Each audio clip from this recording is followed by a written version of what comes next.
So the actual steps of DNA replication, as we mentioned, we start with the helicase and the primase together.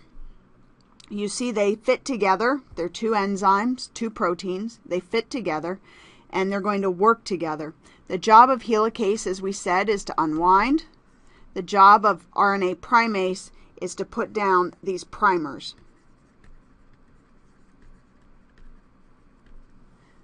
And we'll look at where that comes into play and what that actually means for us. The other things we need to orient ourselves to are these Ssb proteins. These proteins are responsible for holding open the single strand. So they keep the hydrogen bonds from reforming, allowing the polymerase to come in and do its job. The polymerase, of course, adding the nucleotides. And then we're going to deal with some of these other words in just a minute. So DNA helicase comes in and unwinds. The Ssb proteins bind to those open strands to keep them open. So this prevents hydrogen bonding between the nucleotides. RNA primase is going to build primers. Notice it's RNA. Yes, we are replicating DNA right now, but we're going to use RNA. Why do you think that is? Well, it's single-stranded. This makes it very, very easy to work with. If we're going to use a template to build something and we already have one strand, having something single-stranded is much faster for us. DNA polymerase is going to add the nucleotides.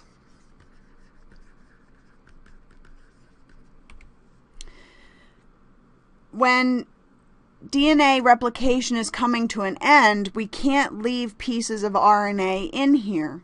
So we're actually going to have to go in and cut out those RNA primers, and what's left behind are what we call Okazaki fragments. They are DNA pieces that are incomplete. Of course, discovered by a scientist named Okazaki. And DNA polymerase will come in and fill in the gaps. And then ligase comes in, and remember ligase is the glue to make sure that everything sticks together for us and that we don't have any errors. So these Okazaki fragments, so in this case, these strands are RNA, and the strands that I'm circling are actually DNA. So if you come in and cut out the RNA, you have holes in your DNA strand. We can't have holes in your DNA strand, so we have to go back and fill in those gaps. So what's the purpose of these primers? The whole purpose of the primers is to provide the 3' end so that DNA polymerase can add the phosphate group attached to the sugar attached to the nucleotide, or the nitrogenous base, to be more specific.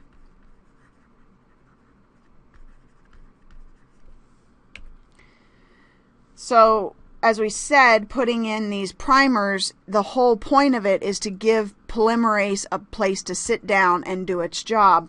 Without it, remember this 5' end right here on the bottom strand, if we added another phosphate to the other side, that would be 2 phosphates side by side. We can't have that.